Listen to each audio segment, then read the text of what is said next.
How you doing, everybody? This is M. Scott. I was just wanting to release a video and talk to anyone who wants to know about growing plants in an apartment or even in an urban setting. I live in an apartment here in Texas, and I try to grow a few herbs or vegetables if I can. And I just wanted to share with you some of the things that I know about the best things to do, even in an apartment, to grow some herbs and some small vegetables. So the plant that you actually see in front of you is rosemary. I actually bought this one from Whole Foods.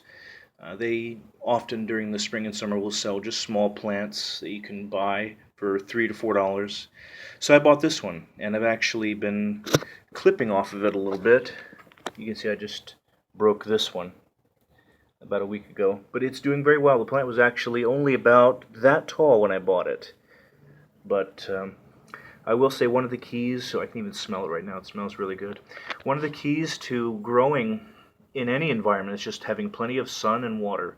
Those are the two main things that most plants need. But in an apartment especially, it can be a challenge to get the sun that they need. So I actually have a sunroom. This is the room that I use here to grow things. I have some plants. I have a couple of tomatoes, lots of herbs, a few bell peppers. Here's some oregano that I planted.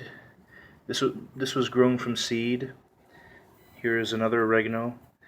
It's Greek oregano. It's actually doing really well. This was one I had bought from Whole Foods also. But here in my sunroom I get mostly morning sun and then some afternoon. But the herbs seem to be doing really well. Now here's some basil that I've harvested a few times. It's actually very aromatic. I was just smelling the rosemary a minute ago. And then some basil that I had grown from seed also. Now I have some bell pepper plants here. This one's actually growing a very nice pepper on it. Hasn't turned color yet, but you can even see that it has a couple of flowers on it. This is a snacking pepper plant. Now I had a problem with some fruit flies, so I've been putting some pea gravel inside my pots to help control them. Seems to be working really well. And this pepper plant, I have a few things going on, but these are doing really well. I had actually been growing some tomatoes. They didn't do so well, and I found out that it was because they had not been getting enough sun, which even with the sunlight and the overhead light on, it doesn't do very well. Now here's some thyme that I've got, and what's left of my tomato. Actually, this tomato is very ripe. It's not as big as it should be. This was a beefsteak tomato plant, but it's only about the size of a golf ball. I'm going to harvest that one today, probably. Actually, I'll do it right now.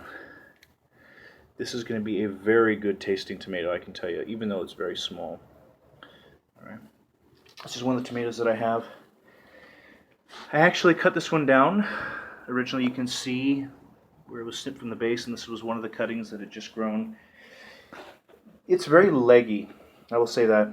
I've been fertilizing it every week with Miracle-Gro's tomato fertilizer. I've actually been applying that to all my plants, and the peppers are especially loving it. Here's some kale. It's actually doing pretty well. I've been harvesting a little bit from it.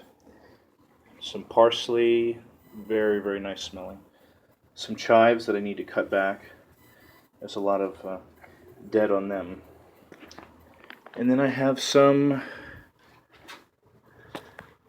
that's a good angle for this one. I have some spearmint here. Yes, here we go.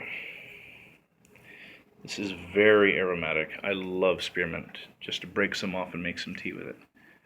Just smell it. Very, very nice. But overall, you can grow things indoors, and even in an apartment. So just take care and happy growing. And we'll be posting more videos about more specific tips and tricks. So if you would like to, just leave your questions in the comment section below, and I will answer them as I can. Please like and subscribe if you will. Thank you and have a good day.